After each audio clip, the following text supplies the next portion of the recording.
धड़कन कुछ सुनती है, आंखें कुछ कहती है, धड़कन कुछ सुनती है, रह जाते हैं बस कदमों के निशान, परवाज़े निस्वा, परवाज़े निस्वा, परवाज़े निस्वा, परवाज़े निस्वा। आदाब नाज़रीन, परवाज़ निस्वा में आपका खैर मक़दम है। आज हम आपकी मुलाकात अदबी दुनिया की एक ऐसी खातून से कराने जा रहे हैं जिन्होंने कई ज़बानों में काम किया है। हिंदुस्तान की अदब की तारीख़ में जिन ख़वातीन ने औरतों के मसाइल को फ़नकाराना तौर पर पेश किया, उनमें नासिरा शर्मा का नाम बहुत मुमताज़ है। वो एक मुनफरिद अफसाना निगार है। वो उर्दू और हिंदी के अलावा फ़ारसी, अंग्रेज़ी और पश्तो ज़बानों पर भी उबूर रखती हैं। तो परवाज़ निस्वा में आज देखते हैं नासिरा शर्मा की परवाज़ को। नासिरा साहिबा की पैदाइश इलाहाबाद के एक इल्मी खानदान में हुई। उन्होंने अपनी इब्तिदाई तालीम भी इसी शहर में हासिल की और आगे चलकर इलाहाबाद यूनिवर्सिटी से ग्रेजुएशन भी किया। पैदाइश तो मेरी इलाहाबाद की है और बचपन भी मेरा वहीं गुजरा है। और एक्चुअली बीए के बाद मैंने वो शहर छोड़ा। तो शहर से तो रिश्ता बना रहा, लेकिन ये रहा कि लगातार घूमना रहा। पढ़ाई भी मेरी वहाँ पे इलाहाबाद में हुई। एक स्कूल था हमीदिया गर्ल्स इंटर कॉलेज, उसमें थे हम लोग। उनके घर में दानिश्वरी की एक मजबूत रिवायत थी। उनके वालिद जामिन अली इलाहाबाद यूनिवर्सिटी में उर्दू के प्रोफेसर थे। प्रोफेसर जामिन अली ही वो शख्सियत थे जिन्होंने इलाहाबाद यूनिवर्सिटी में शोबे उर्दू की बुनियाद डाली। इलाहाबाद यूनिवर्सिटी में उन्होंने पहली मरतबा उर्दू डिपार्टमेंट शुरू किया, कोर्स बनाया। और उस वक्त जो पूरा माहौल था इलाहाबाद का, अदबी माहौल, उसको बहुत हद तक सुना ये है कि प्रोफेसर जामिन अली के ही हाथों होता था।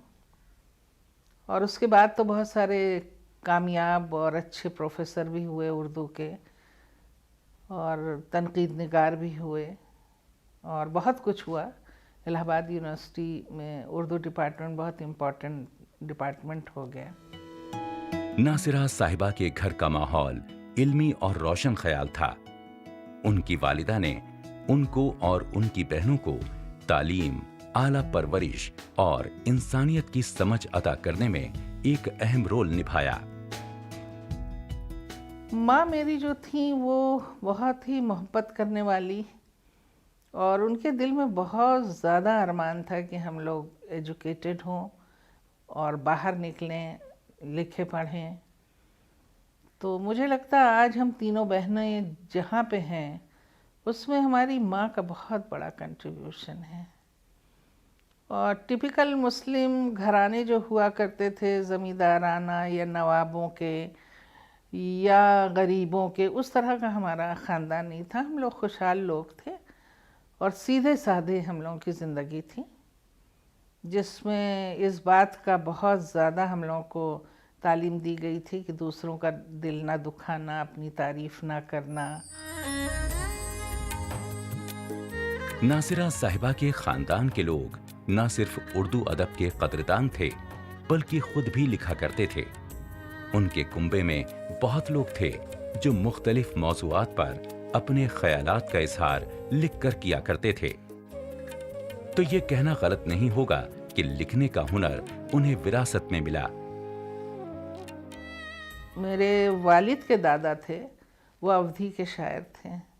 मेरे चचा शायर थे, मेरे दादा शायर थे, और उन्होंने प्रोज भी लिखी। मेरे वालिद शायर थे। तो एक परंपरा जैसे होती नहीं है घर की, कि कोई बहुत एम्बिशियस नहीं है कि वो अपनी किताब छपवा रहा है, इनाम ले रहा है। मेरे यहाँ जितने लोगों की किताबें हैं जिन्होंने लिखी हैं, वो सब हैंड रिटन हैं। प्रेस में तो हमारे वालिद ने भी अपनी किताबें कभी नहीं दी। ये तो हम लोगों की शुरुआत हुई, और उनके इंतकाल के बहुत दिनों बाद हमारी बड़ी बहन ने उनकी किताबें जो है, बहुत लोगों के कहने पे वो चीज़ें बाहर आईं। नासिरा के मुसन्निफ बनने की बुनियाद बचपन में ही पड़ गई थी।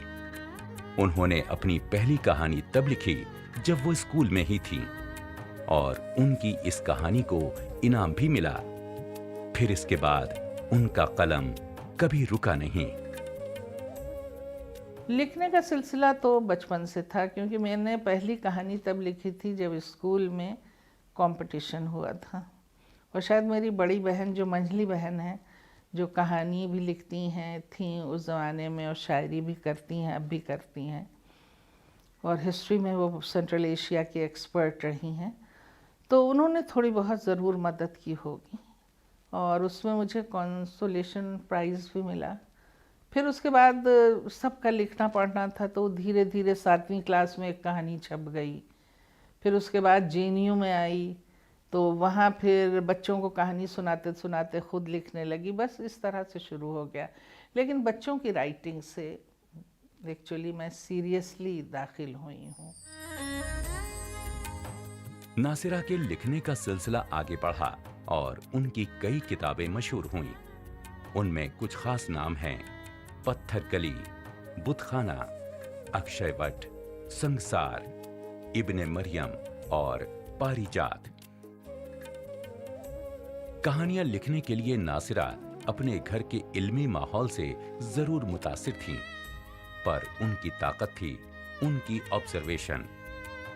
अपनी कहानियों के मौज़ूआत उन्होंने अपने आसपास की दुनिया के रंग और ढंग देखकर चुने और उन्हें बखूबी कागज पर उतारा। मिसाल के तौर पे अक्षयवट में उन्होंने इलाहाबाद शहर में उस वक्त की तमाम दुश्वारियों को बहुत बेबाकी से लिखा।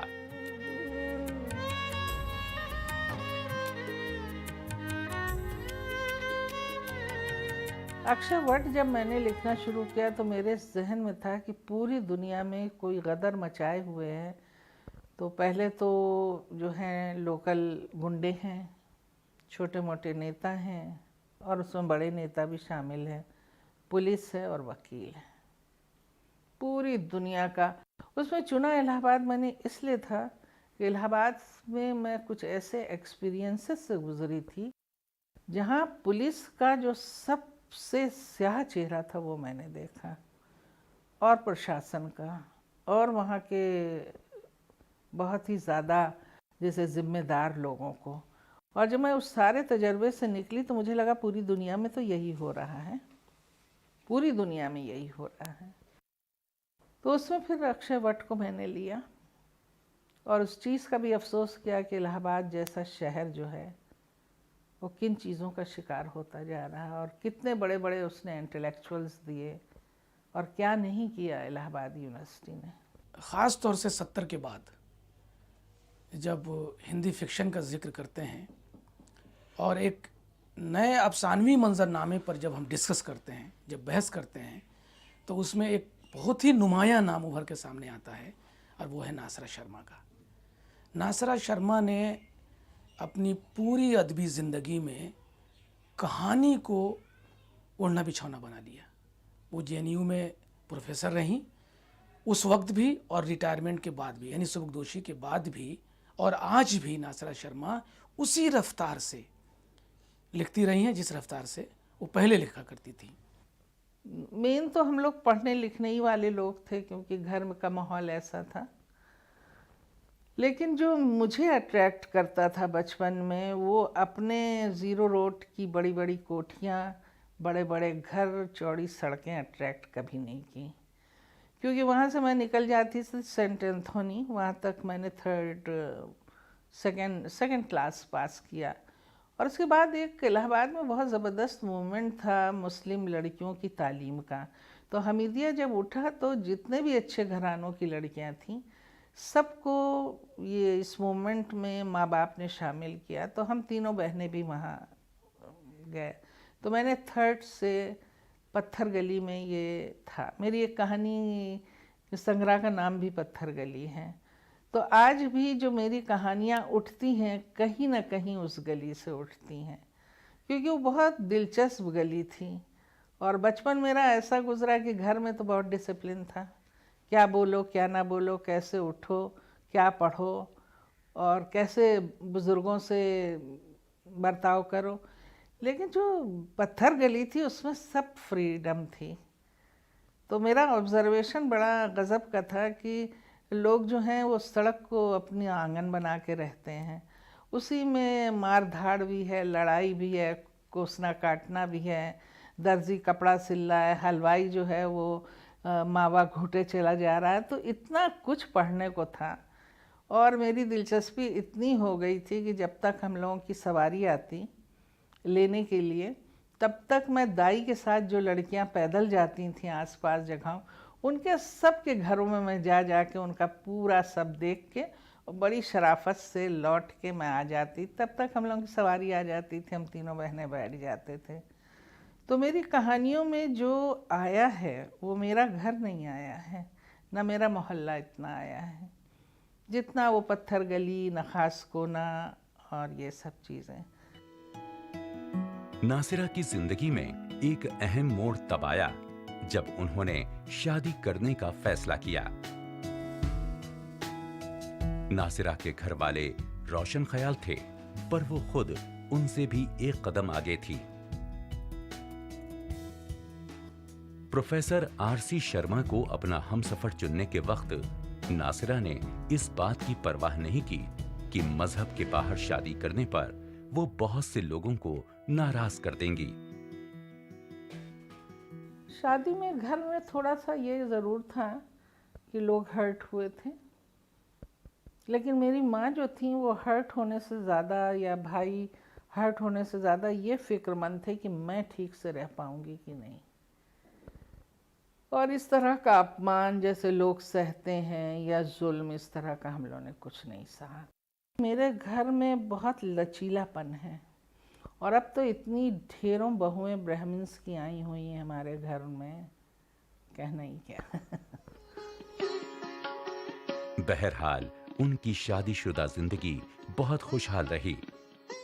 जिंदगी के इस नए दौर में उनको दुनिया को और भी ज्यादा जानने और समझने का मौका मिला।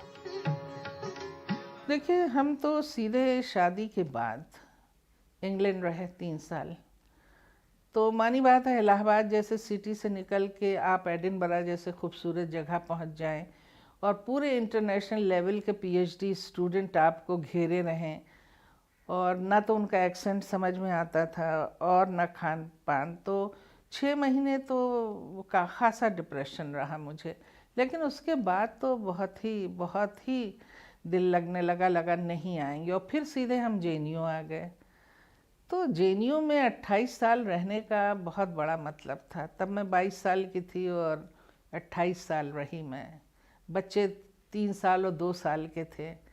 तो मेरी तो सारी ग्रोथ जिसे कहते हैं, मेंटल, इमोशनल और दुनिया को देखने की जो कैफियत थी, वो सब जेएनयू में हुई।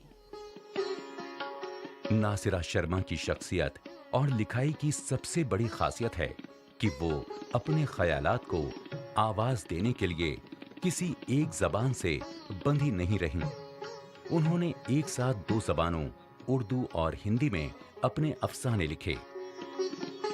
नासिरा शर्मा उर्दू और हिंदी के बीच जो फिक्शन है उसमें एक पुल के तौर पर हम उनको देखते हैं। यानी उन्होंने हिंदी में कहानियाँ लिखी और उनकी कुछ कहानियाँ उन्होंने कुछ कहानियाँ उर्दू में भी लिखी। मैंने भी कई पत्थर गली में एक कहानी लिखी थी कातिब, और उसमें मैंने लिखा था कि उर्दू हिंदी बहनें हैं। और अभी भी जब पटना में एक फंक्शन में मैंने कहा था, जब लोग कह रहे थे कि उर्दू की स्क्रिप्ट बदली जाए, तो मैंने कहा था कि भाई एक बहन के दो शौहर आप लोग क्यों चाहते हैं। मुझे लगा दो बहनों का मिजाज बिल्कुल अलग है। आप कह सकते हैं कि चलिए उसमें संस्कृत ज़्यादा आ जाएगी तो वो अलग हो जाएगी, या इसमें अरबिक फ़ारसी, लेकिन वो पूरा जो एक्सप्रेशन है लैंग्वेज का वो बिल्कुल जुदा है। जैसे दो बच्चे एक ही घर में एक ही माँ बाप के पैदा होके बिल्कुल अलग अलग होते हैं। नासिरा शर्मा की किताबों के मौज़ूआत और लिखने के अंदाज में हिंदुस्तान की सकाफत के सभी रंग देखने को मिलते हैं। ऐसा शायद इसलिए है कि उनकी परवरिश जिस माहौल में हुई वो हमारी गंगा जमुनी तहजीब से वाबस्ता था।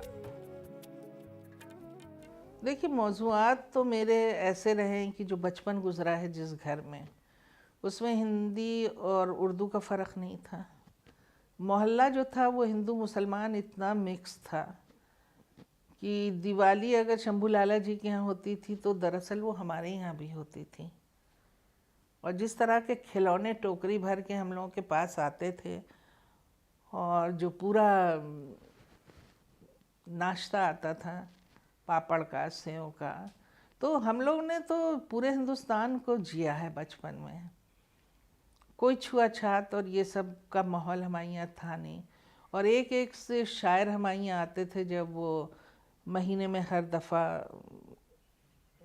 जैसे कहते हैं मुशायरा होता था, तो हम लोग का पूरा सेटअप जो दिमाग का था वो एकदम अलग था। और वो चीज़ हमारी जाने अनजाने, आज तो मैं इस तरह से एनालाइज करके आपको बता रही हूँ, लेकिन उस वक्त तो मुझे कुछ नहीं पता था। मैं तो चीज़ें उठा रही थी। अब जब रियलाइज़ करती हूँ कि अरे मेरे वालिद ने भी पर्शियन में एमए किया और मैं ज्योग्राफी में एमए करते करते पर्शियन में कैसे आ गई। उन्होंने ढेरों किताबें सफ़रनामे पे लिखी, मेरी भी रिपोर्ट आज आई। तो कहीं ना कहीं आपके उसमें खून में, आपकी आदतों में, या तो आपका शहर गूंजता है या आपका अपना जैसे कहते हैं बुज़ुर्ग गूंजते हैं। नासिरा शर्मा ने सिर्फ कलम का ही सहारा नहीं लिया, बल्कि उन्होंने मुख्तलिफ़ सेमिनारों में, मुख्तलिफ़ प्लेटफॉर्म्स पर औरत की आवाज़ को भी बुलंद किया। उन्होंने उन ख़वातीन की आवाज़ उठाई जिनको माशरे में एक किनारे पर ढकेल दिया गया था। नासिरा शर्मा जब हिंदुस्तान में जमीन से जुड़े मौज़ूआत को कलम बंद कर रही थीं, तो तकदीर उनकी कलमकारी में एक नया रंग भरने की तैयारी में थी। अक्सर मैं सोचती हूँ कि मैं क्या सोचती हूँ वो एक अलग चीज़ है। ज़िंदगी किसके लिए दरवाज़ा खोलती और कहती आओ यहाँ दाखिल हो और देखो, वो दो चीज़ें एकदम अलग हैं। जिंदगी ने कुछ ऐसी करवट ली कि उन्होंने फारसी सीखी, और सिर्फ इतना ही नहीं, फारसी सीख लेने के बाद ईरान और वहां की जिंदगी से तारुफ भी कराया। पर्शियन तो मेरा सब्जेक्ट रहा ही नहीं कभी। ज्योग्राफी में एमए करना चाहती थी, आगे बढ़ना चाहती थी। और जेएनयू में ये था कि अगर 3 स्टूडेंट किसी सब्जेक्ट में नहीं हुए तो डिपार्टमेंट स्कूल ऑफ लैंग्वेजेस का बंद कर दिया जाएगा। तो उस वक्त मिस सबर हवेवाला थी, बॉम्बे से आई थी। उन्होंने हम लोगों को ज़बरदस्ती, हमको और रजिस्ट्रार की वाइफ को कहा तुम आके ज्वाइन कर लो, नहीं तो हमारी नौकरी चली जाएगी। हम लोग पहुंच गए ज्वाइन करने, क्योंकि जेएनयू का उस वक्त का जो माहौल था वो बहुत ही जिसे कहते हैं गुथा हुआ और बहुत दोस्ताना था। हम लोग छोटे छोटे बच्चों को छोड़ के, उनके थोड़े बच्चे बड़े थे, मेरे छोटे थे, हम लोग आ गए और उनकी नौकरी बच गई। अब जो पर्शियन पढ़ना शुरू किया तो बहुत अच्छी लगी। अब फिर बाद में पता चला कि अरे वहाँ 50 साला वो जश्न मनाया जा रहा है पहलवी का, तो जो इस इम्तिहान में पास हो जाएगा वो ईरान जाएगा। हम लोग ईरान पहुँच गए, शाह का दौर था, मेहमान खाने में ठहराए गए। अब जो ईरान देखा तो बस फिदा ही हो गए। ईरान से नासिरा शर्मा का रिश्ता मोहब्बत और इज्जत अफजाई से आगे बढ़ा और उन्होंने उस इलाके में हो रही उथल पुथल से मुतासिर होकर ईरान, इराक और अफगानिस्तान पर किताबें लिखी। पहला सफ़र जो था उसमें कुछ राइटर कुछ ज़रूरत से ज़्यादा कुछ लोग हमारे आगे पीछे थे, मैं समझ नहीं पाई थी उस वक्त।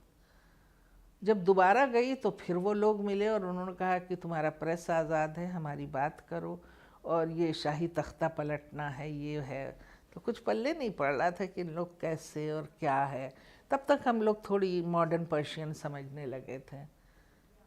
और उसी ज़माने में देखा कि 70,000 80,000 लोग सड़क पे हैं और मैं भी टैंक के सामने खड़ी हुई हूँ। रेवोल्यूशन की शुरुआत हो गई।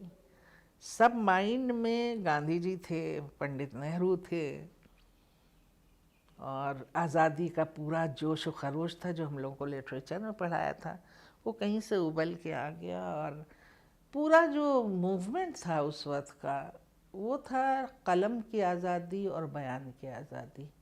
तो हम कोई अलग तो नहीं थे, तो सबको ये था कि तुम गांधी की मुल्क की हो।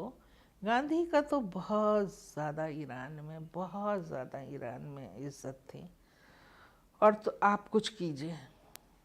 तो उससे जो रिलेशनशिप डेवलप हुआ और जो मैंने ट्रेनिंग मुझे घर में मिलनी चाहिए थी, अपने घर में या स्कूल में, वो मुझे ईरान के इंटेलेक्चुअल से मिली कि वो बोलो जितना बोलना ज़रूरी है, वो लिखो जिस पे तुम फिदा भी हो सको। बचपन में शौकिया तौर पर शुरू हुई कलमकारी नासिरा शर्मा के लिए आगे चलकर बहुत संजीदा हो गई।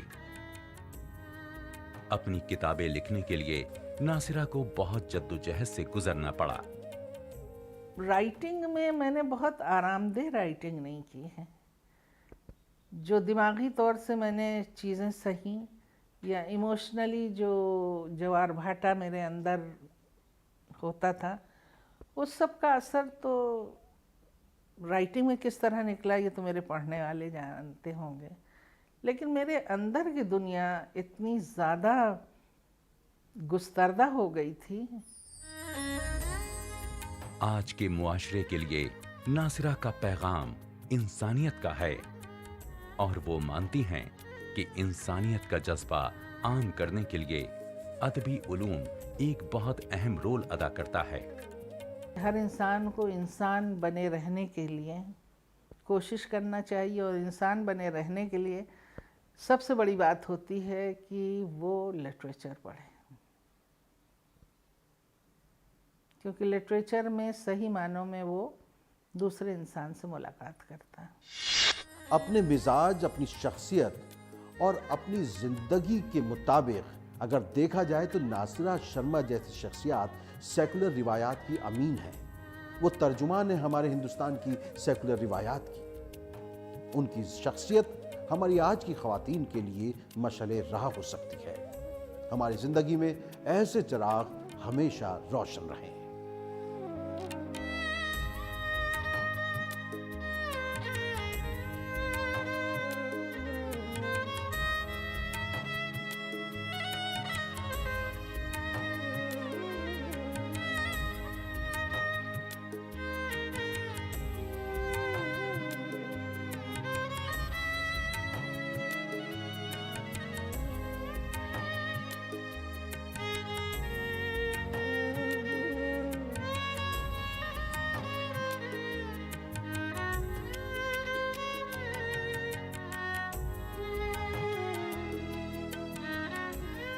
Welcome to our show, Just